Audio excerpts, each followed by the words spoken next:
Bagaimana Aplovo? Bagaimana ini? Ketikanmu ini gimana? Silakan, bisa dijelaskan. Jelaskan apa yang harus dijelaskan itu? Ya, di Jakarta banyak yang masuk Katolik. Paroki saya Oh, yang katekumen ada 200 orang. Itu benar, ada fakta, ada ininya, ada sumber tertulisnya. ada saya katekumennya, saya katekisnya, saya yang mengajar. Oh mantap. Itu dari mana? Gereja apa mereka? Kalau kamu katekisnya, mantap Iya. nih ada katekisnya di sini. Gereja apa? Gereja Alfonsus. Silakan dicari aja. Alfonsus Pademangan, Jakarta Utara. Kamu katekis beneran. Ya, kalau untuk gereja enggak. Saya katekis di sekolah saya ngajar. Ada beberapa anak yang mau masuk Ya berarti Katolik. kamu diberi otoritas ngajar juga toh. Ya, saya diberi otoritas untuk mau ngajar. Oh bagus nih kalau kita debat atau ya debat. Debat apa nih? Apa yang mau didebatin? Apa nih Pastor Adi? Silakan. Apa nih yang mau didebat? Tidak, yang saya mau tanyakan, orang-orang yang katamu itu masuk dalam katekumen sekarang ini, mereka dari gereja apa? Oh, rata-rata latar belakangnya bermacam-macam ya. Enggak harus dari dia Protestan juga sih. Kalau yang aku ajarkan, kalau yang saya ajarkan itu ada yang dari Buddha, terus ada yang dari Muslim, terus ada beberapa yang emang orang tuanya Katolik hanya belum dibaptis. Kalau Ada Protestan, yang Protestan. Protestan satu ada. Malah saya kalau ketemu orang Katolik yang masuk Protestan banyak juga. Misalnya di gereja, banyak itu banget. kan iya, itu kan misalnya di pilihan gereja setiap karismatik. orang kan. Di gereja karismatik banyak sekali tuh Katolik dibaptis lagi. Di gereja GMS namanya. Tidak apa-apa tuh, itu kan pilihan setiap orang kan, bebas. Iya, Dia memilih mau agama apa. Iya betul, dan setiap orang. Tapi setidaknya di GMS nggak ada patung gitu. Nggak ada patung. Emang apa yang salah dengan patung itu? Apa yang salah dengan patung? Ya, apa yang salah dengan patung? Ya Very dong. nice. Apa yang salah dengan patung? Silakan Pastor Adi, apa yang salah dengan patung Pastor Adi? Begini, brother Jedema. Biar Iya. biar adil. Saya ini Kenapa? kan mantan Katolik, brother. Saya ini Ya, kan mantan terus? Katolik. Pastor Adi mantan Kalau saya jelaskan nanti, mereka akan terluka nanti. Coba brother Fedema saja yang jelaskan. Iya, maksudnya jelasin dulu lah. Maksudnya, emang apa yang salah dengan patung? Apa yang salah dengan ikon-ikon dalam gereja Katolik? Patung, gambar, semuanya itu apa yang salah? Salah lah. Ya apa yang salah? Kan nggak dikasih tahu apa yang salah. Oh salahnya gini, pertama kalian menjadikan itu media. Terus, emang itu salah? Terus kalian berdoa di depan patung. Terus salahnya di mana? Ya silakan berikan saya data kalau Alkitab tidak melarang itu. Emang Alkitab melarang itu? Oh jelas. Di mana larangannya? Silakan Pastor Adi, saya lagi buat kopi, masalahnya lagi cari gula. Di mana gula ini ya? Di mana larang bantu lembu jantan? Itu larangannya. Itu perjanjian lama. Gimana? Mari saya cari Alkitab. Saya cari Alkitab dulu, mana Alkitab saya? Yang ketika Musa naik gunung Sinai itu. Kemudian orang Israel menyembah patung lembu jantan. Itu enggak. Katanya kayaknya sih itu. Keluaran pasal 20 kayaknya ya. Enggak Keluaran. tahu, aku nggak terlalu hafal ayat-ayat itu. Itu kan ayat terkenal itu ayat Keluaran 20 ya. Enggak, Alkitab mereka beda, bukan patung, berhala. Beda Alkitab mereka. Ayat 3. Jangan membuat bagimu berhala yang menyerupai apapun yang ada di langit dan di atas, atau yang ada di bumi di bawah, atau yang ada di dalam air dan di bawah bumi. Jangan sujud menyembahnya atau beribadah kepadanya. Sebab aku Tuhan Allahmu adalah Allah yang cemburu, yang membalas kesalahan bapak kepada anak-anaknya, sampai kepada keturunan ketiga dan keempat daripada orang-orang yang membenci aku. Jadi gini, brother Fede Upload, gini. Iya, kenapa? Ya. Pun membuat patung itu kan memang tidak dilarang. itu kan sesuatu yang terus memang diperbolehkan dan merupakan untuk karya estetika ya, untuk keindahan, untuk seni. Tetapi firman Tuhan mengajarkan jangan menyembahnya atau menghormati, apalagi bersujud kepadanya. Itu yang ditolak oleh kebenaran firman Tuhan, oleh Allah sendiri. Nah begini, pun orang-orang Katolik sendiri, mereka mengatakan, oh kami tidak menyembah Maria, oh kami tidak menyembah patung. Betul, tetapi iya lanjut ya, lanjut. ketika kemudian terjadi Iya. venerasi itu, doa-doa itu doa-doa kepada Maria, ya doa salam Maria, yang kemudian Maria itu adalah perantara, ya, perantara yang memiliki apa namanya, divine ya, kuasa ilahi, divine person, seolah-olah memiliki keilahian juga. Nah itu yang ditolak oleh Alkitab, oleh Protestan. Kenapa kemudian?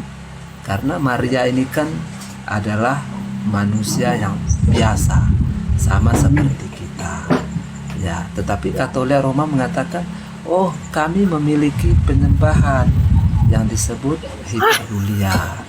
Serius? Enggak. disebut- Kapan orang Katolik mengatakan bahwa mereka menyembah Bunda Maria? Gini, takutnya gini loh. Gini, kita mau debat sementara kalian sendiri tuh nggak memahami tentang kekatolikan. Masa kalian menuduh orang Katolik menyembah Bunda Maria, bersalah pada patung? Gitu, makanya aku ketawa. Maksudnya kalian menuduh sesuatu yang tidak dilakukan oleh orang Katolik. Aneh aja gitu loh. Kalian menuduh kita menyembah patung, menyembah Bunda Maria, sedangkan kita gereja Katolik tidak melakukan itu. Tuduhan yang tidak gimana ya? Aneh maksud tuduhannya. Kita mau debat, kalian begini, tuduhan marah. Udah, bentar aku Bukan bukain tuduhan. videonya ya. Bentar Pastor Adi. Dia berdasarkan video. Dia kan berdoa bersama. Ya elah, lu mau tunjukin video yang dia ngomong Jadi sama gini Bunda ya Maria. teman-teman ya. Mereka Ya ini suka begitu, elah, emang. aduh, udahlah, malas debat sama kalian. Ternyata kalian nggak tahu tentang Katolik. Enggak. Gini, kita gue nggak saranin nyembah. sama si Kita Adi, nggak Pak nyembah. Pendeta Adi. Kemudian prakteknya ternyata mereka menyembah. Wih, aneh. Kalian mau lihat teman-teman, jangan kaget ya. Besarin Pastor Adi. Aku besarin sendiri aja. Tar. Ya, ntar. Oke. Nah, ini Tar. katanya nggak menyembah nih. Bentar ya. Nah, nih mereka nih. Nah, puja Dewa Siwa. Puja Dewa Siwa. Nggak, orang Katolik nggak nyembah kok, nggak nyembah. Ini hanya hormat, menghormati, nggak nyembah. Kabur. Kenapa kabur? Wah, katekis gimana nih kabur? Waktu nunjukin ini kabur dia Pastor Adi. Gimana dong? Ini katekis abal-abal ini. Karena begini brother, sayang sekali kan, dalam arti seolah-olah merupakan sentralitas daripada serangan argumen Protestan itu hanya semata-mata di Mariologi. Ya, pun mereka kan juga mengakui, ya tidak mengakui bahwa kami tidak menyembah, kami tidak sedang merupakan menganggap Maria itu Tuhan. Mereka mengakui itu dalam mulut mereka brother, dalam praktek mereka itu berbeda. Itu yang sangat disayangkan sebenarnya. Ya, dalam mulutnya mereka mengatakan oh tidak, tetapi pada prakteknya kenapa turun? Dia udah turun dari tadi. Oh, saya kira bro yang turun. Kok nggak ada dirimu di sini? Siapa aku? Oh, sorry. Ternyata diperbesar. Maaf. Saya lihat yang dikecil. Oke. Nah, seperti itu brother. Jadi sangat disayangkan kalau yang sering brother perlihatkan bukunya siapa itu? Alphonse Ligori itu ya. Nah, itu yang paling mengerikan ya dari penjelasan buku itu. yang mengatakan bahwa Maria itu adalah sumber keselamatan yang maha kuasa. Itu kan penjelasannya itu sangat mengagungkan Maria itu kan. Jadi itu poinnya di situ berarti. Jadi di dalam pengakuan mereka mengatakan, oh kami tidak worship, tapi kami berdoa bersama Maria, hiperdulia bersama Maria. Tapi kami menyembah kepada Tuhan secara latria. Ya, latria kepada Tuhan. Ya, dulia kepada orang-orang kudus. Ya, tapi kan kita melihat itu sebenarnya ya itu adalah idol worship juga sebenarnya. Ya, yang paling mencolok itu ketika kemudian mempercayai Maria itu sebagai perantara yang lain untuk membawa doa. Ya, dalam doa-doa Salam Maria itu kemudian, Salam Maria penuh rahmat, Tuhan sertamu, terpujilah engkau di antara wanita, terpujilah buah tubuhmu Yesus. Santa Maria Bunda Allah, doakanlah kami yang berdosa ini, doakanlah kami yang berdosa ini, sekarang dan pada waktu kami mati. Doakanlah kami yang berdosa ini. Doakanlah, meminta kepada Tuhan, ya, tetapi melalui Maria yang sudah mati. Gitu loh problemnya di situ ya. Jadi doakanlah kami yang berdosa ini kepada orang yang sudah mati. Ya, pun kalau hamba-hamba Tuhan, para pendeta diminta untuk doa jemaatnya, doa untuk umatnya. Ya, para pendeta itu kan menjalankan fungsi ministerialnya, fungsi pelayanannya kan. Ya, jadi dia adalah orang yang hidup, haruslah hidup, pendetanya hidup, manusianya harus hidup. Tapi kalau berdoa kepada divine person yang dianggapnya divine person, seolah-olah bisa mendengar doa, nah itu yang ditolak oleh Alkitab. Ya, begitu ya brother ya. Ada tambahan brother? Silakan terus beredukasi brother, terus menjelaskannya, memang harus secara terus menerus supaya ya agar mereka paham lah ya.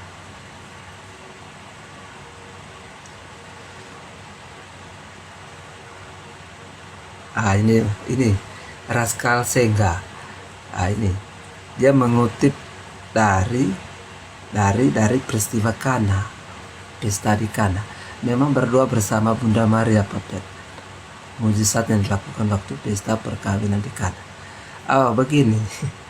Halo brother Anggur Merah. Ya. Oke. Terlihatnya memang peristiwa di Kana itu brother, seolah-olah mujizat itu terjadi karena inisiatif Maria, seolah-olah karena ada Maria. Ya, maka kalau tidak ada Maria, seolah-olah mujizat itu tidak terjadi, air menjadi anggur. Ya, tetapi di dalam Yohanes pasal 2 ayat yang ke-11 itu, yang mereka rujuk itu, teman-teman Katolik ya, coba kita pelajari ayat itu brother ya, bahwa di ayat itu justru Yesus itu sedang sedang gusar juga loh.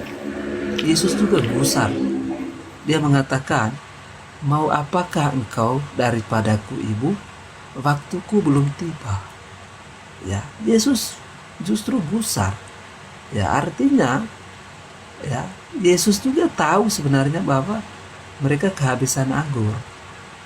Tetapi seolah-olah kemudian Maria ini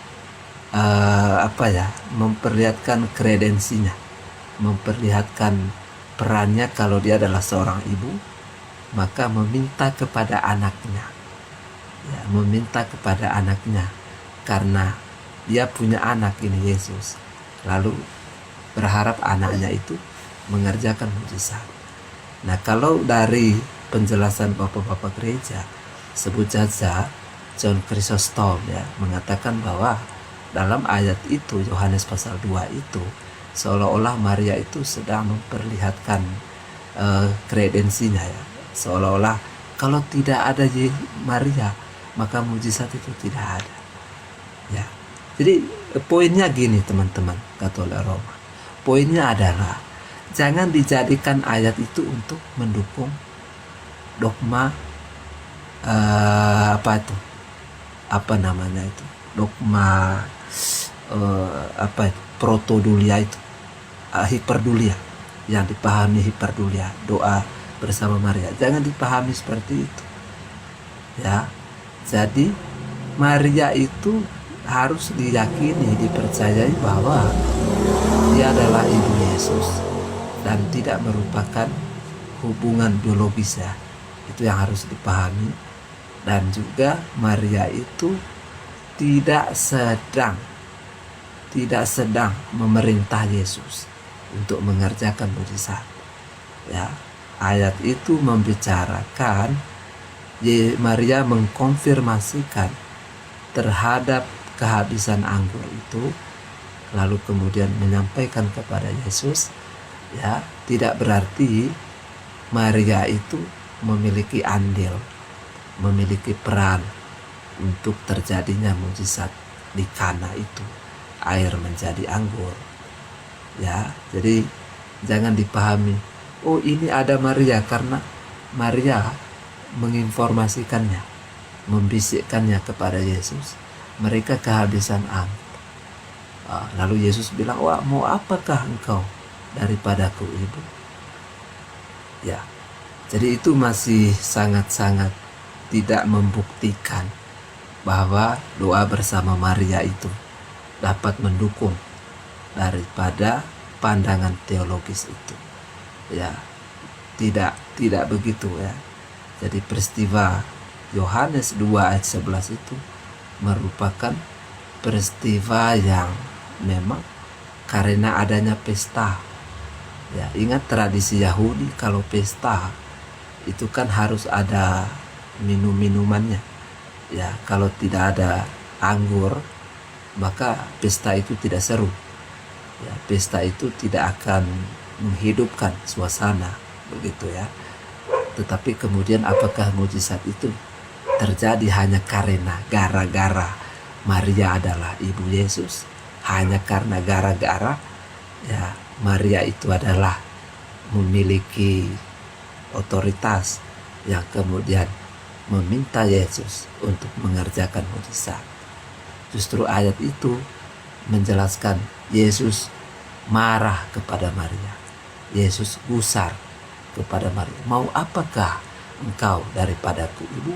Waktuku belum tiba. Nah, itu ya. Ya, silakan brother anggur merah.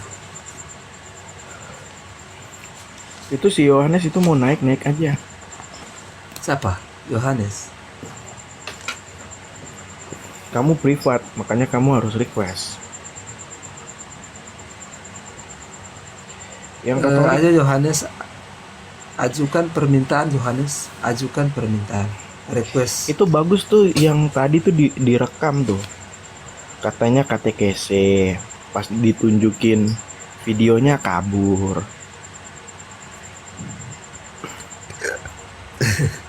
Kabur dia.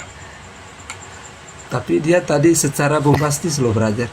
Dia mengatakan saya sedang mengkatekumen 200 orang. Saya tanya, yang Protestan berapa orang? Cuma 1 orang.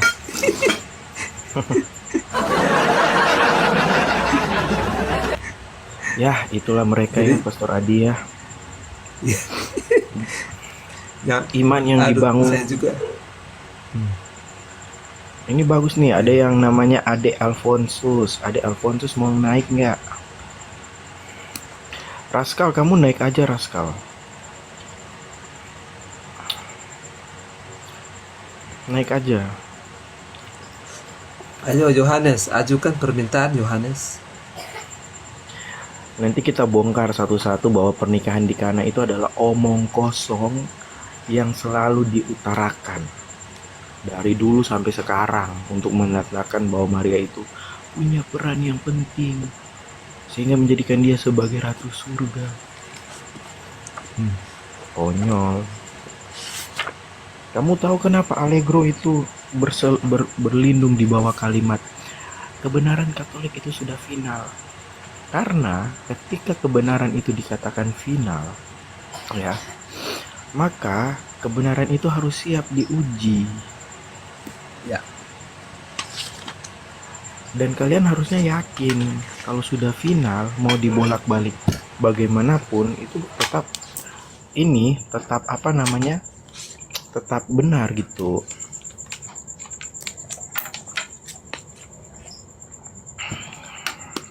Oke, Ya, selamat malam, Pastor. Ya, selamat malam, Alfons. Saya mau tanya Wahyu 8 ayat 4.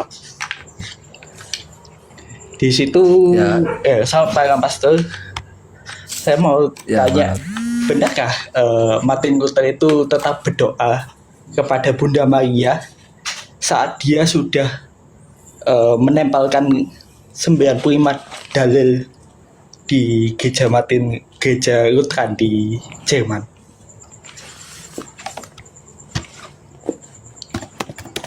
Wahyu 8 ayat 4 ya. Coba. Ya, Wahyu 8 ayat 4.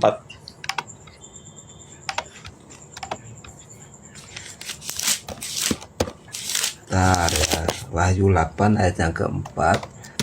Asap dupa itu pun naik bersama dua orang-orang kudus itu dari tangan malaikat itu ke hadapan Allah. Ya, ini yang mereka percayai, bahwa orang-orang kudus itu Alfonsus lagi ngetik adalah apa sih? orang-orang, Berisik. Ya, oke. Ya. Sorry. ya. Jadi gini brother, Martin Luther itu pun mempercayai bahwa Maria itu adalah Bunda Allah. Ya, Theotokos. Ya, tetapi Martin Luther tidak mempercayai terkait dogma-dogma yang diajarkan Katolik Roma itu, seperti Maria itu tidak punya dosa asal, atau Maria itu mendadak naik ke sorga secara jasmaniah. Jadi di dalam ayat Wahyu 8 ayat yang keempat, ya, asap dupa itu pun naik bersama dua orang-orang kudus itu dan dari tangan malaikat itu di hadapan Allah. Ya, pun kita juga menyebutkan bahwa orang-orang yang sudah mati itu mereka kemudian disebut orang-orang kudus di sorga. Ya, tetapi tidak memiliki otoritas atau tidak memiliki kuasa apapun. Sorry, untuk Wahyu berapa tadi? kemudian Wahyu 8 ayat yang keempat. Oke, lanjut. Ya. Tidak memiliki otoritas untuk mendengarkan doa kita atau menjawab doa kita yang masih hidup. Nah, kesalahan di Katolik Roma itu, mereka mengatakan bahwa orang yang sudah mati itu berarti mereka masih berkuasa untuk menjawab doa-doa kita yang masih hidup. Pertanyaannya, apakah kemudian orang mati itu mendadak dia memiliki otoritas kuasa, dia memiliki otoritas kehadiran, maha hadir, maha kuasa, maha tahu? Ya, jelas dia disebut orang kudus karena memang dia sudah di sorga, dia sudah berjumpa dengan Allah yang kudus. Ya, tetapi mereka tidak bisa menjawab doa kita, apalagi berdoa bersama orang yang sedang masih hidup. Nah, gitu poinnya. Jadi gini. Ya. Coba saya Silakan. ingin dengar, bukan dari opini Bapak, bukan dari opini pastor, tapi dari dokumen gereja yang menyatakan bahwa orang-orang kudus yang telah meninggal itu tidak bisa mendengar doa-doa orang dahulu. Saya ingin tahu aja di mana itu. Apa ada ayat Alkitabnya? Oke. Saya nggak mau opini dengan Bapak. Saya tidak mau opini itu. Coba dibaca dalam Yakobus pasal 5 ayat yang ke-16. Ya. Yakobus 5 ayat yang ke-16. Ya. Bentar ya. Yakobus 5 ayat yang ke-16. Dikatakan karena itu hendaklah kamu saling mengaku dosamu dan saling mendoakan supaya kamu sembuh. Doa orang yang benar sangat besar kuasanya dan ada hasilnya. Jadi yang saling mendoakan, yang saling berdoa itu adalah harus orang yang masih hidup. Duh, Ya. sebenarnya di mana tulisannya di situ ada doa yang harus doa saling orang hidup? Saya tidak menemukan di situ ada orang hidup. Kan saling Kamu mendoakan. perhatikan Bisa konteksnya. jadi Oke. orang yang bisa jadi Ya. orang yang Oke, aku masuk orang aja ya. yang- Jadi begini ya, Alfonsus ya. Ya, kamu kan Silakan, Katolik ya. Berat. Jadi kamu mendasari semuanya itu berdasarkan dokumen gerejamu. Walaupun Alkitab itu ngomong A, tapi kok dokumen gerejamu ngomong B. Itu 100% pasti kamu follow dokumen B itu. Yaitu dokumen gereja kalian. ya Aku kasih contoh coba ya, buka misalnya. dokumen gereja yang bertentangan dengan Alkitab. Dokumen gereja Protestantisme yang paling akurat itu adalah kitab suci. Kita melandaskan kepada kitab suci, bukan opini kita. Jadi ketika kita mengatakan itu berdasarkan kitab suci. Misalnya kamu memberikan satu dalil di mana bahwa orang-orang mati itu tidak mendengar atau tidak mendengar ya doa-doa orang hidup ya. Kamu perlu tahu bahwa Alkitab itu dengan tegas mempraktekkan bahwa hanya Allah yang dapat mendengar doa. Kamu baca dalam Mazmur 65 ayat 3. Ya, engkau ini hurufnya besar ya. Yang mendengar doa, kepadamu datang semua yang hidup. Semua yang hidup itu, doa-doa semua yang hidup itu datang kepada Allah, dan hanya Allah yang dapat mendengarkannya. Dah di dalam Kemudian, Alkitab juga diam. Yesus itu Dalam Pengkhotbah 9 ayat yang ke-5 sampai ke-6 ya. Sebab orang-orang mati tidak tahu apa-apa. Perlu kulangi lagi, sebab orang mati itu tidak tahu apa-apa. Mereka tidak pernah mendapat bagian dalam segala sesuatu yang terjadi di bawah kolong langit ini.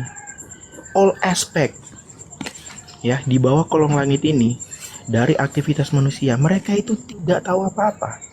Kalau Alkitab udah ngomong gitu, kamu mau dengar mana? Alkitab apa dokumen gerejamu? Kemudian ya, ketika kita berdoa kepada orang mati ya, kepada para kudus itu menandakan apa? Menandakan bahwa kita menjadikan para kudus itu perantara dari doa-doa kita yang disampaikan kepada mereka dan mereka teruskan kepada Bapa. Ya, ini unbiblical. Ulangan 18 ayat 10 sampai 12 itu mengatakan, janganlah ada di antara kamu yang meminta ya petunjuk kepada arwah atau roh peramal atau yang bertanya kepada orang mati. Kemudian ditegaskan. Ulangan berapa, brother? Ulangan berapa? Ulangan 18 ayat 10 sampai 12. Kemudian ditegaskan ya, 1 Timotius 2 ayat 5. Karena Allah itu Esa, dan Esa pula dia yang menjadi pengantara antara Allah dan manusia, yaitu siapa? Manusia Yesus Kristus. Manusia Yesus Kristus. Kamu mau berdoa jungkir balik kepada orang kudus, perantara itu cuma satu.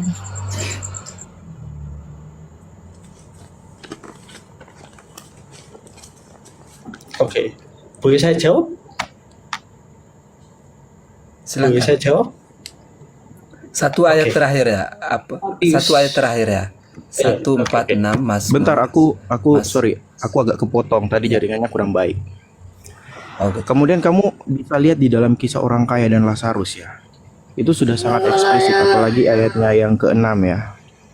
Ayat yang ke-26 ya. Yang mana di situ sudah sangat eksplisit ya. Kemudian ya, mengenai kamu yang mengatakan bahwa Martin Luther itu berdoa kepada Maria. Kamu bilang begitu ya, Martin Luther itu berdoa kepada Maria ya. Benar kan? Ya. Iya betul, saya setuju. Ketika dia masih Katolik, ya.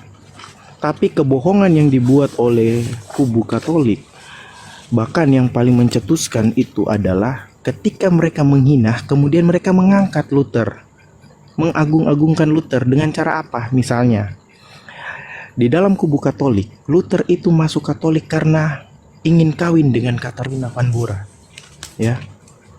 karena kebelet kawin. Nah, itu narasi yang sering disampaikan, narasi yang menjatuhkan Luther. Tiba-tiba di dalam kubu Katolik juga itu dibentuk satu narasi untuk meninggikan Luther, yaitu apa? Luther ketika dia meninggal, Luther itu masuk Katolik lagi. Luther di dalam kehidupannya masih tetap berdoa kepada Maria. Ya, itu kebohongan. Karena gini, ya, di dalam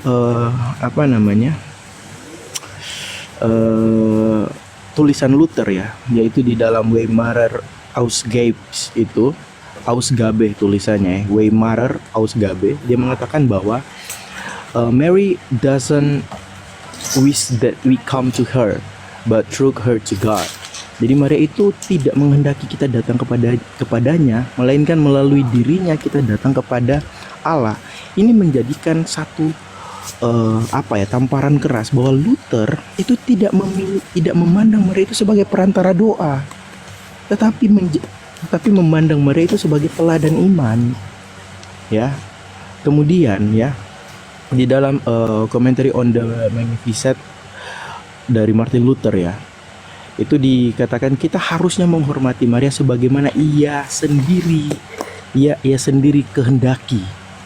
Ya, we should honor Mary as her self wish, yaitu bahwa kita mengakui kebaikan Allah yang dikaruniakan kepadanya dan mengucap syukur kepada Allah karenanya. Ya, jadi di sini Luther itu mengingatkan mereka Katolik pada saat itu dan orang-orang Protestan, dan untuk posisi Maria itu seperti apa? Posisi Maria itu hanya untuk ya betul, dihargai sebagai teladan iman, dihormati sebagai teladan iman, ya, bukan dijadikan sebagai perantara. Kemudian Martin Luther juga menegaskan di dalam sermonnya dalam 1 Timothy, ya, dalam sermon Martin Luther itu dikatakan hanya satu perantara kita kepada manusia, yaitu Yesus Kristus, dan tidak ada benda-benda yang kudus yang menjadi perantara, tidak ada para kudus sekalipun, bahkan Ibu Yesus sekalipun tidak ada, hanya Allah. Jadi di sini jelas, tuduhan Katolik memang itu, cukup ini ya, membagongkan. Di sisi lain menghina Luther, di sisi lain membanggakan Luther. Jadi abu-abu begitu. Nah, silakan dibantah. Oke, dalam Matius juga Yesus menyatakan bahwa Allah itu adalah Allah bukan Dalam mana? orang mati, maka Matius 20:30 ayat Matius 22 ayat 30 sampai 33. Karena pada waktu itu karena pada waktu kebangkitan orang tidak kawin dan tidak dikawinkan, melainkan hidup seperti malaikat di surga. Tetapi tentang kebangkitan orang mati tidak kamu baca apa yang difirmankan Allah ketika ia disabdakan, Akulah Allah Abraham, Allah Ishak dan Allah Yakub. Ia bukanlah Allah orang mati, melainkan Allah orang hidup. Orang banyak yang mendengar itu takjub akan pengajarannya. Ya, di sini kalian bisa tafsirkan nggak bahwa kalau orang mati secara jasmani, apakah dia tetap menjadi orang hidup, atau menurut Protestan itu orang mati? Makanya dia tidak mendengar doa-doa kita karena dianggapnya sudah orang mati juga ya. Padahal di Alkitab dijelaskan bahwa melainkan Allah orang hidup, melainkan Allah orang hidup. Oke. Berarti nggak ada orang mati. Sebentar. Tadi kamu lama sekali. Oke. Lalu berikutnya adalah saya tidak percaya. Saya tuh tidak percaya bahwa Luther dibangga-banggakan di gereja Katolik. Luther memiliki kesalahan dalam pemikiran saya sendiri. Bentar. Bahwa dia menikah. Tadi kamu tidak percaya apa? Saya tidak percaya kalau Luther dibanggakan di dalam gereja Katolik. Dia masuk Katolik. Saya tidak masuk Katolik yang pasti adalah kejelekan Luther di mata saya adalah dia sudah mengucapkan kaul kekal, yang dimana kaul kemiskinan, kaul kemunian, dan kaul ketaatan, tapi dia tidak menjalankan kaul ketaatan itu, kemunian itu, dan seribat. hingga dia menikah dan memiliki anak.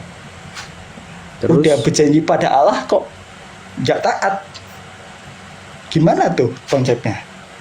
Ya terus Oke, lalu berikutnya adalah Martin Luther nggak taat ya. Oke. Terus didukung juga sama ini ya. Benar. Ya. Sekalipun kita telah mati oleh kesalahan-kesalahan kita, oleh karunia dari Efesus 2 ayat 1 sampai 10, saya mengutip beberapa bagian adalah sekalipun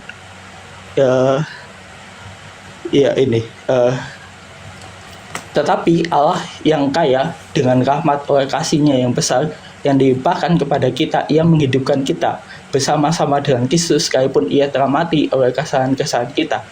Oleh kasih karunia kamu diselamatkan.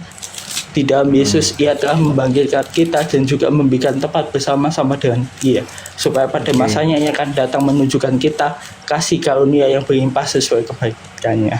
Karena itu kamu diselamatkan oleh iman. Itu bukan hasil usahamu, tapi pemberian Allah. Itu bukan hasil pekerjaanmu, tetapi ya menunjukkan bahwa di ayat itu tuh tentang orang hidup.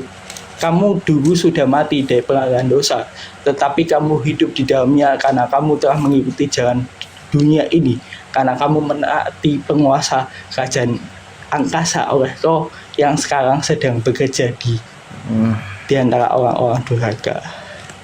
Ya, intinya hanya itu saja sih yang matematis yang saya pertanyakan. Apakah kalau kita sudah mati, di anggapan Protestan bahwa ya udah itu orang mati gitu kan, bukan orang hidup lagi, kan arah merespon bahwa itu ada orang hidup.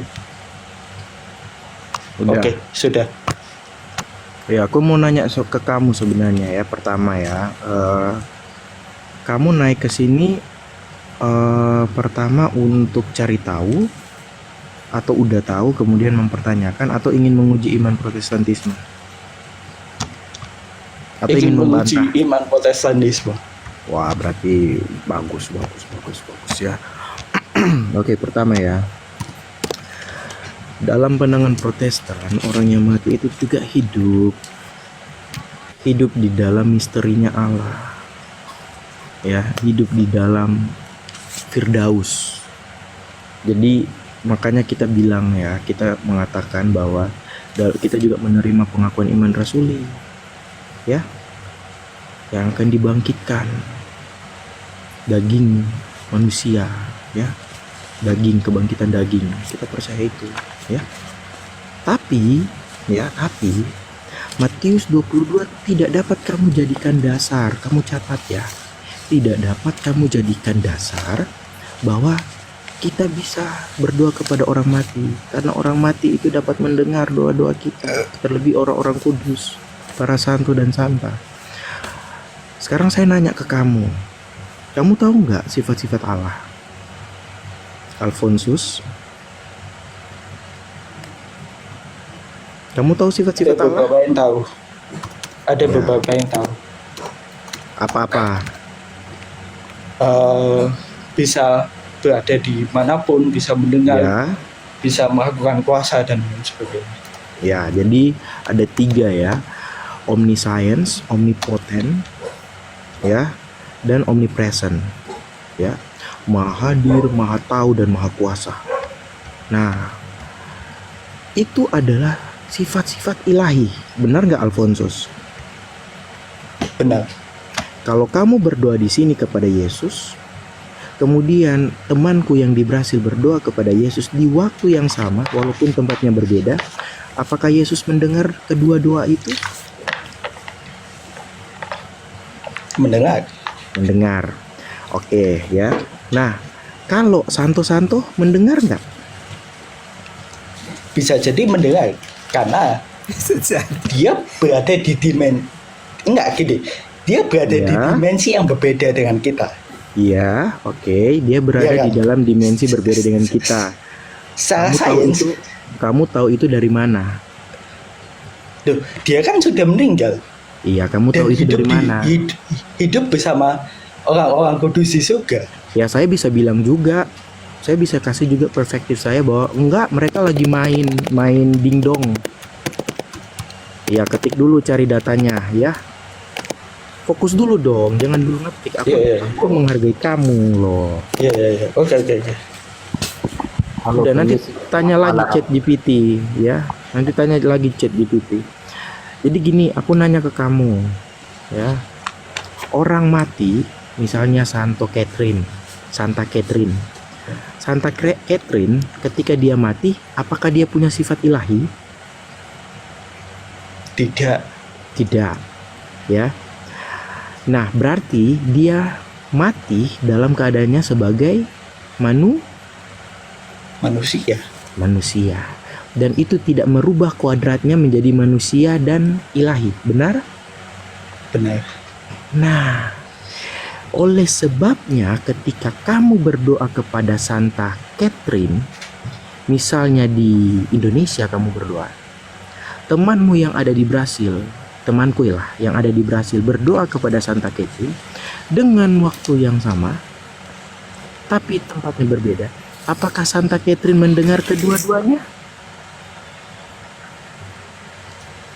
Kan tidak dibatasi oleh ruang dan waktu. Saya tanya lagi, Santa Catherine punya sifat ilahi? Tidak. Tidak. Jadi Bisa. apakah dia mendengar gimana?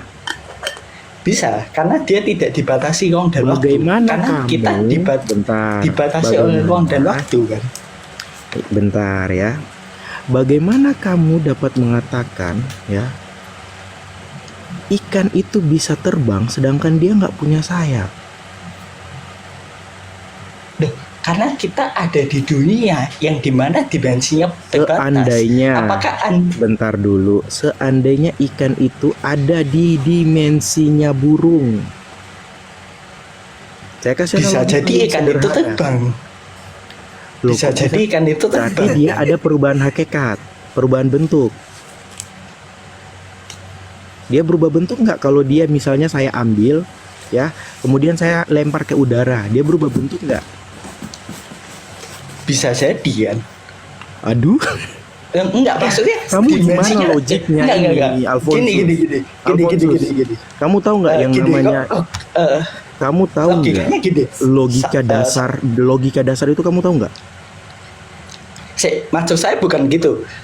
Enggak, aku misalnya kasih ikan- kamu pemahaman sederhana. Misalnya ikan itu berada di dalam dimensinya air, ya. Burung itu ada di dalam dimensinya, ya. Oke. Alamnya. Dimensinya Kita pakai bentar air, dulu. air dan burung Bentar dulu. masih di dalam dunia kan maksudnya. Di Bentar satu dulu. dimensi yang sama kan. Iya, bentar dulu ya. Bentar dulu. Ya. Saya tidak menganalogikan ya. Tidak menganalogikan dimensi ya dengan dimensi. Saya mengambil struktur alam dari ikan dan burung. Struktur alam burung nggak mungkin di dalam air, bener nggak? Benar. Ya. Nah, kalau seandainya burung itu nyelam, dia bisa bernafas nggak dalam air? Tidak. Tidak. Karena Berarti itu dimensinya tidak sama. Bentar dimensinya dulu. tetap sama. Sabar. Saya kan bilang saya tidak membahas dimensi. Saya mengambil analogi untuk menggambarkan dimensi itu dengan struktur alam. Kamu paham nggak? Ini aku ulang beberapa kali loh. Gimana kamu? Iya, aku paham, tapi Nah, kamu paham tapi kamu apa ya? selalu lari ke dimensi. Orang meninggal itu berbeda, bukan dimensi seperti itu yang Anda maksud. Oke, aku ikut alurmu ya. Oke, aku Iya. nggak pakai lagi itu. Dimensinya kan Diam berbeda. dulu. Ya? Dimensinya yang berbeda. Apakah hakikatnya dari manusia itu yang mati ya memiliki hakikat semi-god atau enggak? Tidak. Tidak. Nah, karena tidak, jangan maksa. Kalau dia mati sebagai naturnya manusia, dia pun di alam sana ya punya keterbatasan sebagai manusia itu karena dia tidak punya sifat-sifat ilahi. Kalau dia punya sifat ilahi, maka dia maka dia itu bisa semi-god. Oke. Oke, saya ikuti alur Bentar dulu, panjenengan. bentar dulu. Kalau misalnya Santo Bonaventura lah, yang suka sekali ngomong Maria. Misalnya Santo Bonaventura mati, apakah dia menjadi semi-god? Enggak kan? Enggak.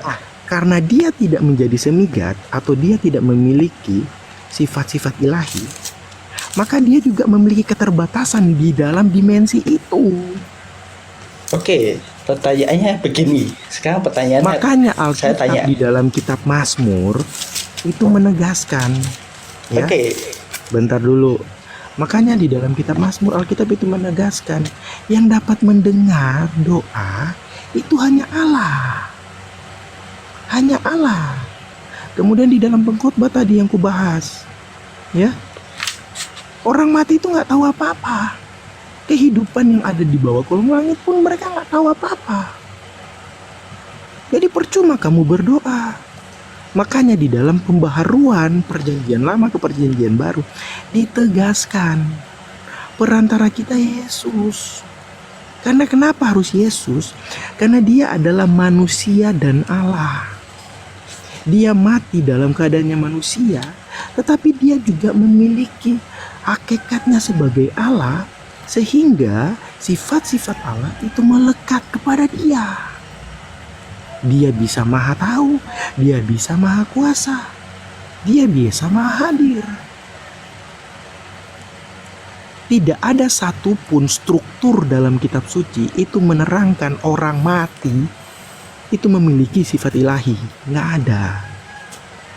Kamu mau cari di dalam tradisi Yahudi sekalipun, ya, di dalam tanak-tanak Yahudi, dalam penafsiran Torah-Torah oleh para rabi, tidak ada. Tidak ada. Makanya mereka nggak ada yang namanya Santo Santa. Nggak ada mereka. Perantara mereka itu hanya ada di dalam dunia, yaitu imam. Oke. Jadi kamu udah paham kan? Saya tanyakan nggak? Bisa Paham. apa? Bisa saya tanyakan nggak? Bisa nggak orang meninggal rohnya itu mengayang-ngayang misalnya Nggak bisa. satu detik di Indonesia, satu Nggak detik bisa. berikutnya dia di Spanyol? Nggak bisa. Nggak bisa. Kenapa nggak bisa? Ingat perkataan Kristus kepada orang yang ada di sampingnya. Hari ini engkau bersama-sama dengan aku di Firdaus. Enggak melayang-layang ke Brasil, enggak melayang-layang ke Eropa, enggak melayang-layang ke Cina. Kamu jangan pakai filsafat Platonis, ya, struktur-struktur pemahaman Platonisme, ya, di dalam penafsiran Alkitab yang kamu pikirkan sekarang ini. Ini kamu sedang membahas tentang bagaimana manusia itu setelah mati. Itu filsafat-filsafat Platonis, Gnostik kamu itu. Kalau Kamu nggak gnostik. membahas manusia setelah mati, terus bagaimana kita bisa? Berarti kita harus memikirkan yang ada di dunia. Alkitab itu dengan eksplisit membahas kehidupan setelah kematian, tetapi tidak melebih-lebihkan seperti yang kamu sampaikan ini. Tidak ada arwah itu melayang ke Brasil. Emang kamu percaya arwah itu melayang ke Brasil? Kalau seandainya arwahnya Bonaventura itu melayang ke Brasil, berarti dia itu nggak bisa mendengar orang yang berdoa kepada dia di Afrika. Kenapa? Karena dia lagi melayang ke Brasil. Bener nggak? Benar. Nah, berarti ada keterbatasan. Tapi Di situ udah ambruk. Di situ udah ambruk kerangka argumentasimu. Tapi Padre Pio itu dikabarkan pernah bilokasi loh. Di mana? Padre Pio. Iya, aku tahu Bilokasi. kenapa. Di lokasi. Ya. Kamu percaya itu dia? Bilokasi. Kamu Lu percaya itu dia? Iya. Kamu percaya itu dia? Gimana tanggapanmu? Aku Ya, percaya enggak hal lah. itu. Saya bentar ya. Roh Samuel saja dipanggil oleh dukun, ya. itu orang-orang Yahudi menganggap itu sebagai penghinaan dan itu adalah arwah roh jahat. Roh Samuel, nabi besar. Terus ini datang Padre Pio, cuma Padre Pio. Zaman Raja Saul itu pernah memanggil roh Samuel loh. Tapi Tuhan melaknat itu loh. Ini cuma Padre Pio. Terus kalian percaya, Tuhan udah ngutuk Saul itu. Gara-gara main arwah-arwahan. Terus kalian juga mau main Ini kan bukan arwah-arwahan. man awal, men. Pak Pio masih hidup, Pak. Padre Pio masih hidup. Orangnya udah mati, kemudian dia masih hidup. Enggak, pas di lokasi itu ceritanya dia masih hidup. Aku bukan tahu pada dia saat masih mati, hidup. Pak. Kemudian dia Dia berada masih di tempat hidup. yang lain. Iya, Gitu.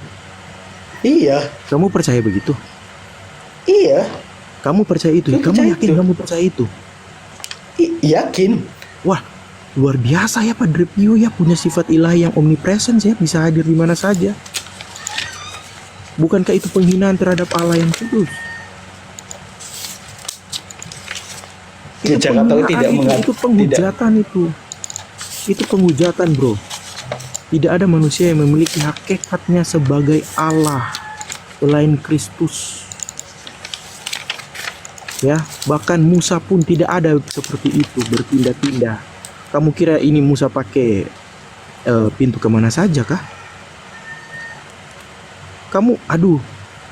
Jangan kamu harus belajar bahaya manipulasi mistis. Dan di dalam kekatolikan itu paling banyak terjadi manipulasi mistis. Sekarang kalau di dalam kekatolikan Bentar, banyak. itu udah selesai belum? Kamu udah Sudah. selesai nggak? Udah, oke. Sudah. Aku jawab. Kemudian kamu yang kedua ya. Martin Luther itu tidak taat. Tidak taat Martin Luther karena dia sudah mengikatkan kaul apa namanya? Selibat. Tapi dia punya Kemudian anak. Dia punya anak begini. Sekarang saya nanya ke kamu. Kamu tahu nggak Paus Julius II? siapa? Paus Julius II. Oh ya, Dia dijuluki Papa Terrible. tahu Iya. di masa kegelapan Iya. Kasusnya apa? kayak menikah, Nah. memiliki banyak anak. Nah, satu tuh. Paus Innocens. Tahu nggak Innocens 8? Namanya Tahu. keren ya, Innocens ya. Ya, kamu tahu kasusnya apa? Ya sama. Kayaknya sama deh. Iya, tapi yang fatal dia incest ya. Incest ya. Kemudian Paus Alexander ke-6, kamu tahu? Rodrigo Borgia namanya. Ya, Iya. Kasusnya apa? sama. Kayaknya sama deh. Sama. Ya, sama. Mereka masih paus nggak? Masuk. Masuk paus ya. Dihargai nggak? Dihargai tapi ajarannya ditolak sama gereja. Ajarannya ditolak. Iya. Ajarannya Enggak, ditolak. maksudnya Ajaran mana? ya apa? Aku bukan make it ajarannya sih, sederhana maksudnya lah ya. Dia taat nggak? Tidak. Tidak. Ya. Dia tidak taat. Jadi kalau dia tidak taat, lebih baikan mana? Luther apa mereka? Sama-sama jeleknya. Salah, lebih baikan Luther. Kenapa saya bilang Kan lebih tidak baikan taat, Luther? sama-sama tidak Bentar. taat. Bentar, lebih baik Luther. Luther jelas-jelas dikeluarkan oleh kalian kan, oleh bula kepausan. Dikeluarkan.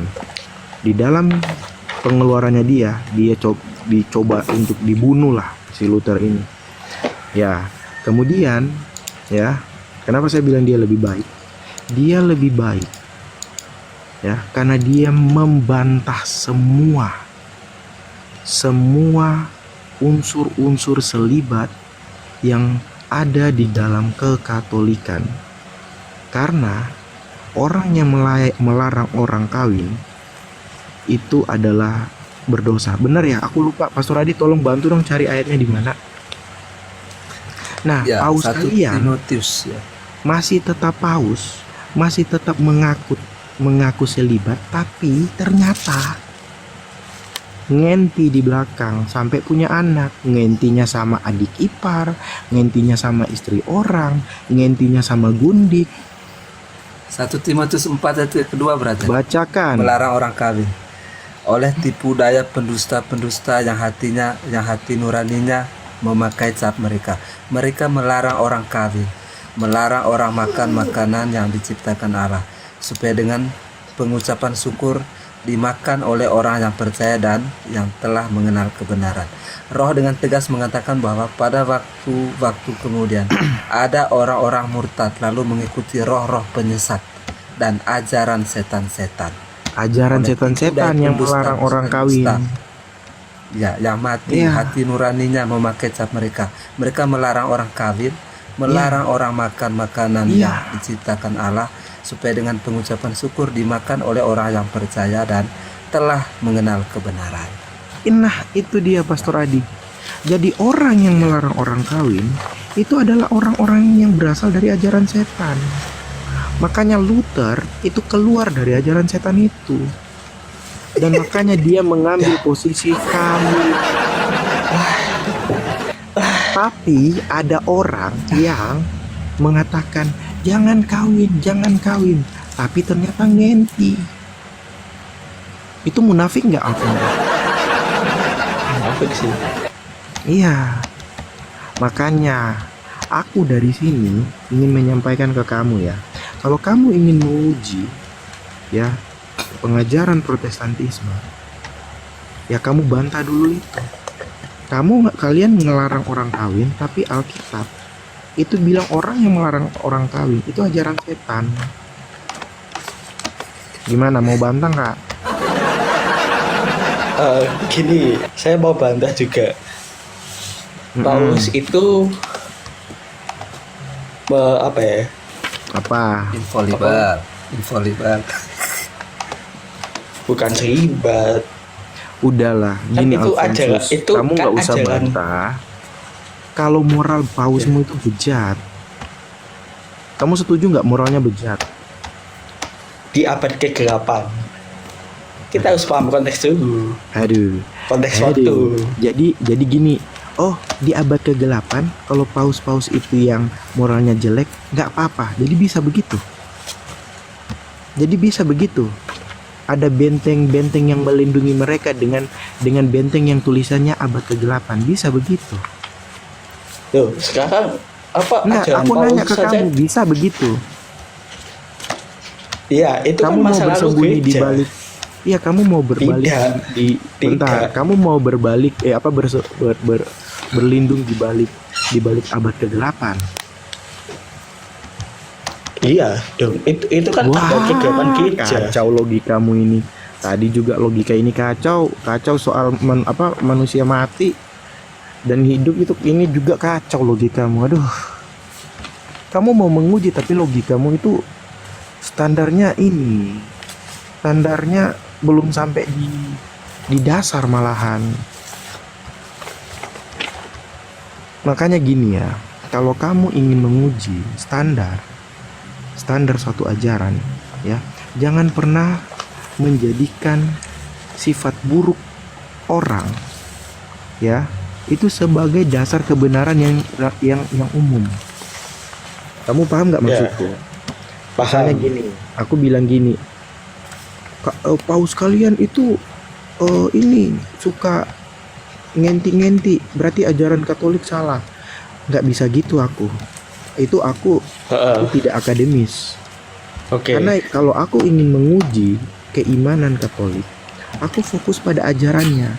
Karena manusia secara moral melalui dosa asal itu memang udah rusak. Ya, udah rusak. Pausmu itu punya kesalahan, ya. Begitu juga bapak-bapak reformasi di dalam Protestan pasti punya kesalahan. Kesalahan Oke. itu tidak Setuju. dapat dijadikan sebagai standar. Makanya kamu Setuju. ketika bilang bahwa Luther itu tidak taat, Membangkang. lebih nggak taat pausmu, bahkan munafik pausmu. Ngomong jangan kawin, tapi ngenti, gundik sendiri sampai punya anak. Setuju. Nah. Setuju. Saya Jadi kalau setuju kamu kan. udah masuk pemahamannya, kita bisa lanjut. Ada lagi nggak? Oke. Ya gitu aja deh. Ya, Terima nggak apa-apa kasih Alfonsus, pelan-pelan atas aja. pelajarannya. Maaf ya kalau saya agak-agak frontal It's okay, it's okay. terhadap pelajaran kalian. Kamu cukup sopan sebenarnya ya, karena yang lain datang itu lebih buruk sebenarnya. Jadi harus paham ya, Brother Alfonsus, bahwa orang yang sudah mati itu tidak lagi memiliki otoritas atau Terakhir, divine aku person. ya, iya betul. Oke, penutup dari kalian. Aku penutup ya, baru kamu bisa menutup juga. Ya. Aku menghargai kepercayaanmu kalau kamu masih memang percaya bahwa kamu berdoa kepada orang mati, ya. I'm fully respect. Ya, saya sangat menghargai itu. Tapi bagi saya, ya kamu harus uji kembali, bukan berdasarkan dokumen gerejamu, tetapi berdasarkan Alkitab secara literal. Karena itu sudah sangat eksplisit. Misalnya saya kasih contoh tadi, ketika orang-orang di dalam kaul klerusnya itu dilarang untuk menikah, tapi Alkitab sendiri mengatakan bahwa orang yang melarang menikah itu adalah orang-orang yang jahat. Makanya gereja ortodoks itu tidak pernah melarang imannya selibat. Dalam gereja ortodoks yang sama tuanya dengan gerejamu, itu ada imamnya yang menikah. Kalau ada imam yang tidak menikah, itu atas pilihannya sendiri. Makanya di dalam satu nats kitab suci itu dikatakan bahwa kalau ada orang yang tidak menikah, berarti dia mendapatkan karunia Allah. Karena nggak mudah. Jadi kalau aku gini ya, aku jujur ya, Alfonsus, aku nggak bisa kalau selibat, ya, karena tingkat seksualitasku itu tinggi. Makanya aku harus kawin, gitu. Jadi dari situ kan kita bisa tahu ya, kita bisa tahu secara manusia. Iya. Iya. Saya mau bukan tanya sih, cuman pernyataan aja bahwa imam-imam sekarang itu juga selibat karena pilihan, bukan karena paksaan dari mereka. Itu aja sih yang ingin aku ngomongin. Sekarang loh ya. Tapi bisa nggak imam itu kawin, tapi dia jadi imam? Tidak boleh. Ya berarti itu berdasarkan aturan. Ya kan, itu kan pilihan mereka, kan udah memilih. Iya, aturannya kan mengikat. Kan sudah memilih kan? Iya, mereka ketika memilih berarti mereka tundukkan kepada aturan. Iya, kan itu pilihan bebas mereka tapi pilihan bebas mereka kan? Iya tetap. Walaupun gini ya, kamu bilang itu enggak, itu berdasarkan pilihan, tapi tetap mengikat karena mereka di bawah aturan itu. Ortodoks juga mengikat sebenarnya. Ortodoks itu dia tidak mengikat seperti Katolik Roma. Maksudnya gini, kalau misalnya kamu tahu nggak ada imam putih sama imam hitam di dalam ortodoks? Tahu. Nah, imam hitam menikah nggak? Imam hitam itu kayaknya nggak menikah deh. Nggak menikah. Imam atau putih, salah ya, kebalik ya pokoknya. Nggak, menikah. Benar. Imam putih itu menikah. Oke. Nah, makanya di dalam gereja ortodoks, kalau kamu mau jadi imam, kamu bisa menikah, kamu juga bisa tidak menikah. Iya, benar. Itu ada aturannya, tapi tidak mengikat seperti Katolik Roma. Iya. Aturannya begitu. Iya. Tapi setahu saya aturannya tuh kalau misalnya ditabiskan jadi imam, udah nggak boleh menikah. Sebelum ditabiskan boleh menikah. Bisa. Oh bisa ya? Oh, kalau Katolik Timur itu kayak gitu katanya. Katanya sih, tapi saya belum tahu. Katolik Timur itu kan ada juga yang menikah. Ada yang menikah juga. Iya, maksudnya peraturannya tuh seperti itu. Jadi kalau misalnya belum ditabiskan sebagai imam, dia boleh menikah. Ya itu tapi pas ditabiskan sudah tidak boleh menikah lagi. Iya, tapi itu juga menunjukkan kan bahwa di dalam Katolik Timur pun aturan selibat itu tidak mengikat. Benar toh? Bisa nggak seorang diakon yang sudah menikah di dalam Katolik Roma itu dia mau jadi imam? Bisa kalau Bisa, istrinya udah sudah menikah. meninggal tapi Kalau bisa dia ada istrinya kejadiannya masih tapi ada lah. Ini kita ngomong istrinya masih ada. nggak bisa. Nggak bisa, berarti memang mengikat kan? Ya, Iya, itu aja. oke. Terima kasih untuk malam Iya, hari ini. sama-sama. Saya senang berdiskusi Oke. dengan Ya. bapak-bapak. Maaf Ada- kalau ada saya ini. anak kecil yang kurang pengetahuan. Enggak, aku juga masih kurang pengetahuannya. Nggak apa-apa. Nggak apa-apa Alfonsus. Alfonsus sudah mau bertanya ataupun juga mau menyimak ya daripada penjelasan pihak Protestan dalam hal ini memang memiliki pemahaman yang luas lah dari dalam Alkitab pastinya terkait dengan tadi pernikahan itu ya pun juga di Katolik Roma yang dikenal dengan karunia selibat itu mereka mengambil ayatnya dari Matius 19 ya. Matius 19 ayat yang ke-12. Ada orang yang tidak dapat kawin karena ia lahir demikianlah dari rahim ibunya. Dan ada orang yang dijadikan demikian oleh karena orang lain.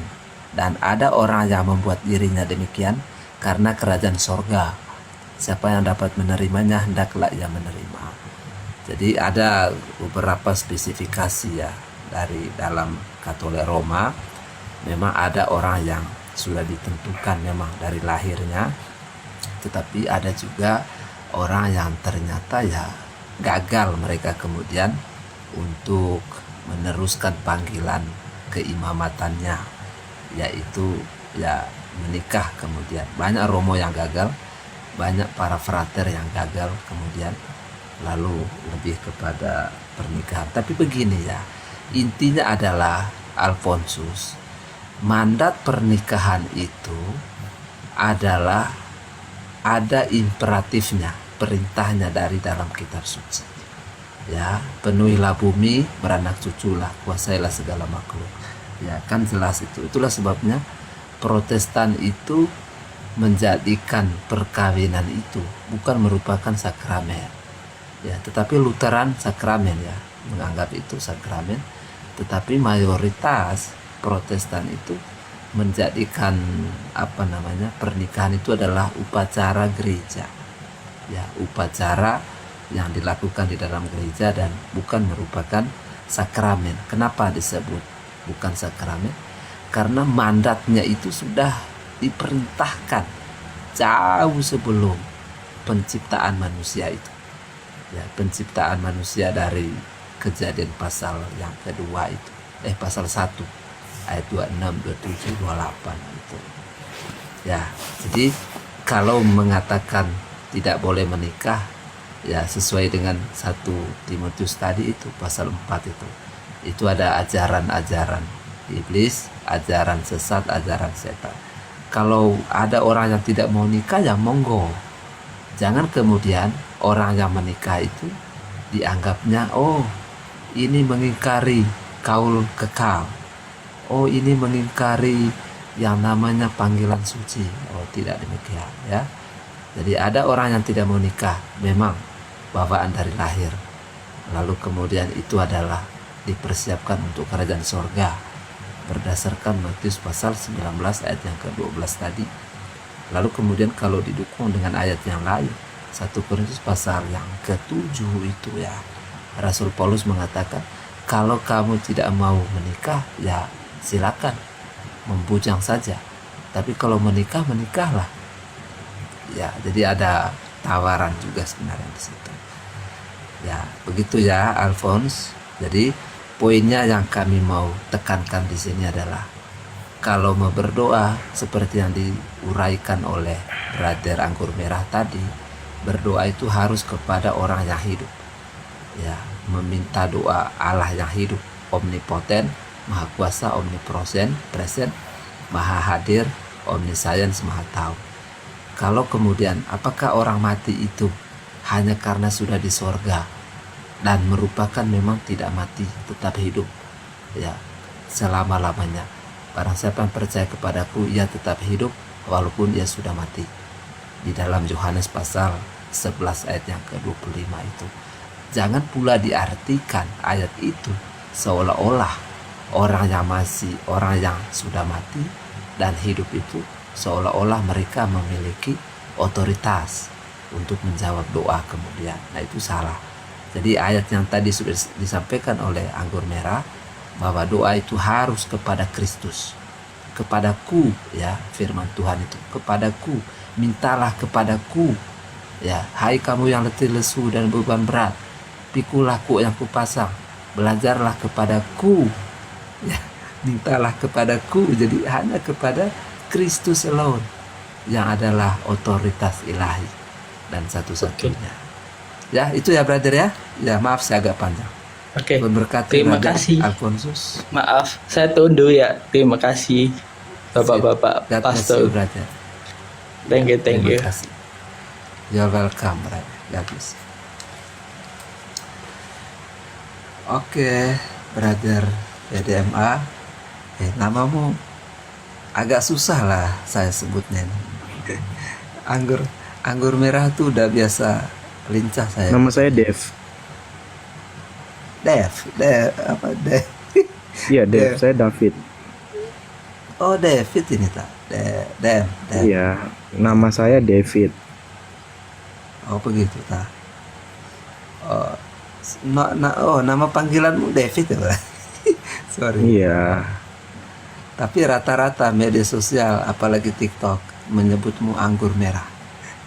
Iya. Oke. Ya, ini VDMA itu singkatan ini. Verbum Domini Manet in Aeternum. Verbum Domini Manet in Aeternum. Verbum Domini Mater Manet ai in Aeternum. Oh, Artinya itu firman Domini. Tuhan tetap untuk selama-lamanya. wow, begitu ya. 1 Petrus 1 ayat ya. 25. Iya. Iya. Ini biasanya adalah logo-logo dari moto reformasi Lutheran. Ya, jadi logo ini biasanya itu dipakai oleh pangeran-pangeran yang pangeran-pangeran yang beragama Lutheran tapi bekerja di bawah kekaisaran Romawi suci. Yang jelas itu adalah Katolik Roma. Ya. Yang dimana walaupun mereka berada di bawah kekaisaran Romawi suci, dari singkatan ini Verbum Domini Manet in Aeternum, walaupun mereka bekerja di bawah otoritas kepausan, mereka tetap menolak kepausan dan mengatakan bahwa firman Tuhan itu otoritas utama. Jadi ini adalah lambang serta simbol yang biasa dipakai di logo-logo koin gitu ya. Koin-koin Jerman dulu, zaman-zaman reformasi. Apalagi kalau di daerah-daerah mayoritas Protestan, koin-koinnya biasanya koin-koin uang koin ya. Itu biasanya ada ini tulisan itu, Verbum Domini Manet in Aeternum. Gitu. Oke. Baik. Jadi ini simbol reformasi juga. Ya, berarti ini sudah dikenal lama sebenarnya. Cuman saya baru tahu juga. Iya. Sedikit orang yang tahu sebenarnya. Iya, ya.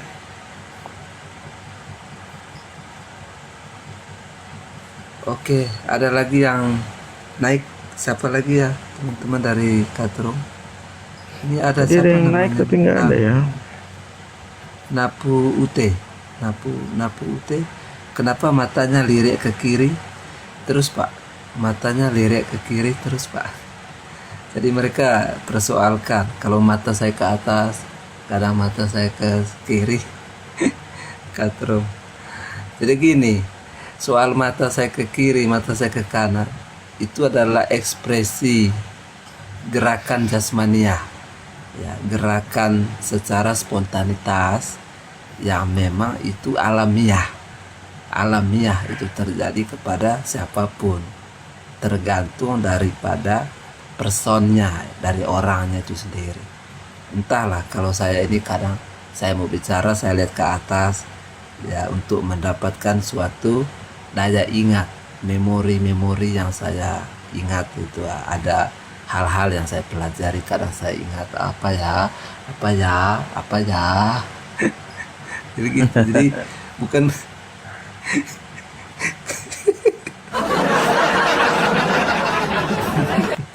jadi itu sering kali belajar. Sampai ada yang mengatakan kenapa matanya ke atas, kenapa lihatnya ke atas. Jadi itu dijadikan problem oleh mereka ya, yang kelihatannya. Jadi itu adalah gerakan alamiah yang mendasar ya di dalam personalitas seseorang. Yang kedua, itu adalah seseorang yang punya kebiasaan entah mencari sesuatu yang dia pikirkan, yang dia ingat ya, lalu kemudian menemukan jawabannya berdasarkan sense of his personality ya, berdasarkan personal di dalam dirinya begitu. Mungkin kalau Allegro juga bisa biasa juga, kadang dia lihat ke atas juga, tapi tidak separah saya ya, tidak separah saya ya. Mungkin Allegro bisa aja dia ya kan, tapi Allegro dengan pelihara kumisnya kan ya mungkin jauh lebih jauh lebih berbeda toh dengan saya. Nah, begitu teman-teman. Ya, gerak seseorang dalam berimajinasi. Ya, betul sekali ya Pak Ege. Berimajinasi, sedang memikirkan atau menggambarkan apa yang dia pernah pelajari. Jadi itu bukan merupakan suatu bentuk hal yang negatif. Ya, sesuatu yang kita katakan, wah itu kerasukan. Nah, itu mereka sering kali frame yang begitu. Oh, itu kerasukan. Adi Markus lagi kerasukan. Ada yang mengatakan, oh ini matanya lihat ke atas lagi, mata besar dan lain-lain. Ya, itu tidak inti lah ya, tidak substansi lah teman-teman ya. Jadi kita kembali ke Oke, kita lihat lagi. Ya, brother, kemarin kita sedang menghadapi gejolak ini, brother. Bagaimana dari sisi kekristenan sebelum kita closing lagi? Bagaimana, brother? Apa yang harus kita lakukan sebagai orang-orang percaya dalam hal ini? Peran Protestan itu bagaimana dalam kemudian Injil itu memang harus diberitakan. Pastikan bahwa memang rakyat Indonesia itu memang harus hormati pemerintah, tetapi ketika pemerintah itu sudah tidak sesuai dengan yang diharapkan, ya demokrasi itu sepertinya itu sudah tidak pada jalurnya. Ya, ada oknum tertentu yang kemudian memanfaatkan jabatannya untuk memperoleh harta ya, seperti itu. Bagaimana, brother, pandangannya? Apakah boleh orang Kristen mengkritik pemerintah, ataupun bolehkah orang Kristen itu ikut demonstrasi kemudian? Ya, ingat bahwa demonstrasi itu pun juga kalau kita memperhatikan regulasi undang-undang kita kan katanya kan boleh ya menurut undang-undang dan lain-lain. Ya, bagaimana, brother? Coba kasih 5 menit dulu pandangan kita terkait itu, brother. Silakan. Oh, aduh, ini memang tiba-tiba kita bahas politik ya. Ya, sedikit lah sebelum kita closely lah, brother. Kaitannya juga dengan Protestan gitu, brother. Kaitannya dengan kekristenan, bahwa kita ini kan tunduk pada pemerintah itu harus. Di dalam Roma ya pasal 13 itu kan ayat 1 dan 7 itu. Bagaimana, brother? Ya, jadi kalau melihat dari pandangan reformasi itu sangat kental ya dengan yang namanya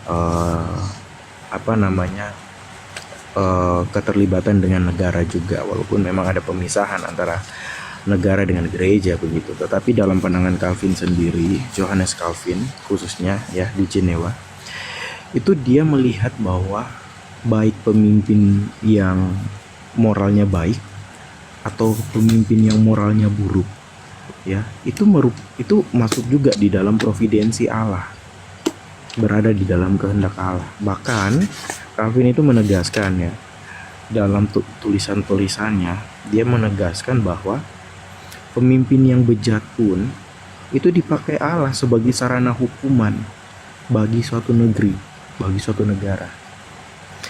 Bahkan ada kalimatnya itu, kalau Allah ingin menghukum suatu bangsa, maka dia akan memberikan pemimpin yang jahat. Gitu ya. Jadi ya kita lihatlah apakah pemimpin kita jahat gimana.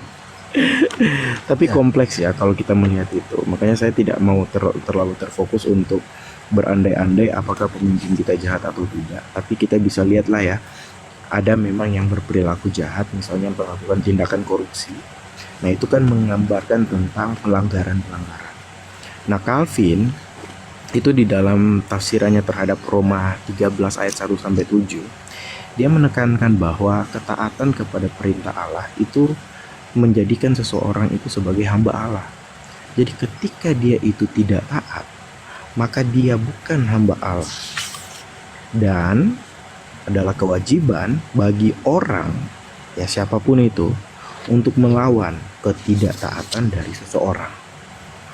Calvin itu tidak mau terlalu banyak berbicara mengenai misalnya soal perlawanan rakyat. Ya, misalnya kayak demo atau apa.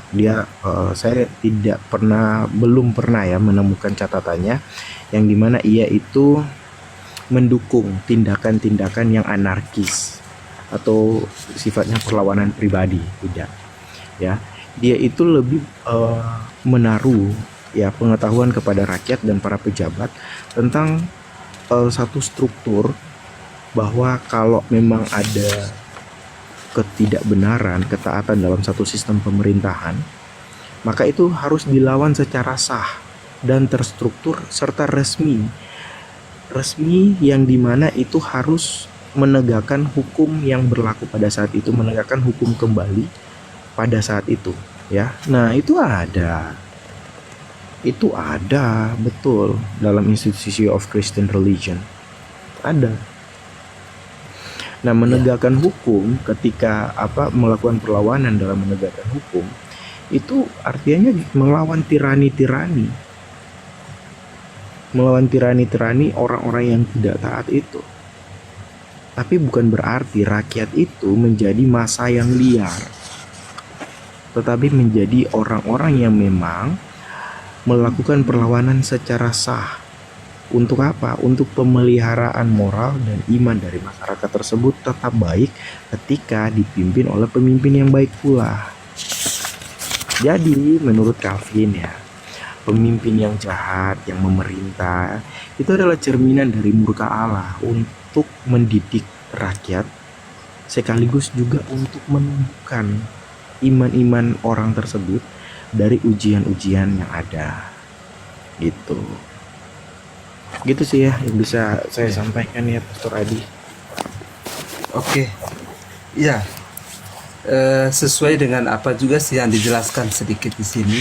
Yang kalau saya uraikan sedikit ya, memang Calvin juga justru menekankan juga gereja itu harus menghormati pemerintah ya, tetapi juga merupakan pemerintah itu diperlukan juga masukan-masukan ataupun kebijaksanaan daripada tuntunan kebenaran firman Tuhan. Itu yang ditekankan juga oleh Calvin. Manakala pemerintahan itu sudah tidak pro rakyat ya, tidak merupakan lagi menjalankan amanat yang sesuai dengan cita-citanya ya, sesuai dengan semangatnya, dan kemudian itu bertentangan ya harus dikritik ya. Jangan lupa brother, kalau kemudian reformasi itu juga kan terjadi ya, karena memang adanya suatu penyelewengan ya, adanya suatu ketidakbenaran di dalam menjalankan kebijakan-kebijakan ya.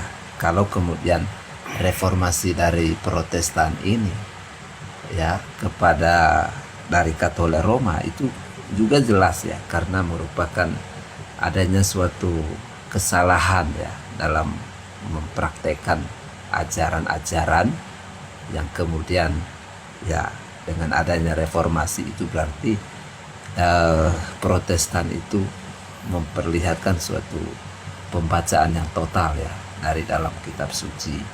Jadi apakah reformasi Katolik kepada Protestan itu adalah bersifat de novo atau membuat suatu hal yang baru ya? Apakah reformasi itu membuat suatu keputusan yang baru begitu ya? Tetapi mereformasi dalam Protestan ini dari Katolik Roma ini adalah renewal ya, suatu pembaharuan di mana merupakan karena adanya suatu ketidakbenaran lah dari sisi dogmatis, dari sisi pengajaran, semuanya itu kemudian ya harus bersuara ya dengan kemudian daripada Luther memakukan 95 tesis itu merupakan juga penolakan ya, suara yang perlu juga harus disampaikan ya. Tetapi kemudian ya lagi-lagi bangsa itu kan memang ciri-cirinya memang ya memiliki semuanya, perangkat negara, tentara dan lain-lain kan semua punya ya. Tidak lepas lagi dari situ kemudian Luther harus mengalami berbagai tekanan ya, intimidasi, yang kemudian upaya-upaya perjuangan itu memang harus ya pengorbanan, bahkan nyawanya pun terancam. Ya, dalam hal ini pun kaitannya adalah reformasi itu bagi Protestan adalah sesuatu yang membuat nama Tuhan dipermuliakan ya. Kalau dulunya umat itu tidak boleh membaca Alkitab, nggak boleh kemudian harus punya Alkitab ya, dengan munculnya tokoh reformator seperti John Hus ya, John Hus, Tyndale, kemudian juga Wycliffe, yang memang mereka menerjemahkan Alkitab ya. Apa yang terjadi brother kalau kemudian Alkitab itu tidak diterjemahkan dalam bahasa Jerman oleh Martin Luther? Kemudian orang Jerman tidak akan paham firman Tuhan, tidak akan ngerti kitab suci ya. Tetapi lagi-lagi ya, reformasi itu memang harus terlihatnya memang harus ya, suatu pengorbanan, bahkan nyawa memang menjadi taruhannya ya. Saya kira poin positifnya begitu brother, apa yang terjadi atas Indonesia kemarin ya, kita bersyukur ya, secepat itu kemudian penanganan yang sangat luar biasa. Lalu kemudian ya hari ini dan kemarin ya kondusivitas itu sudah terlihat ya di berbagai daerah-daerah, dan membuktikan bahwa masyarakat itu sendiri ketika sudah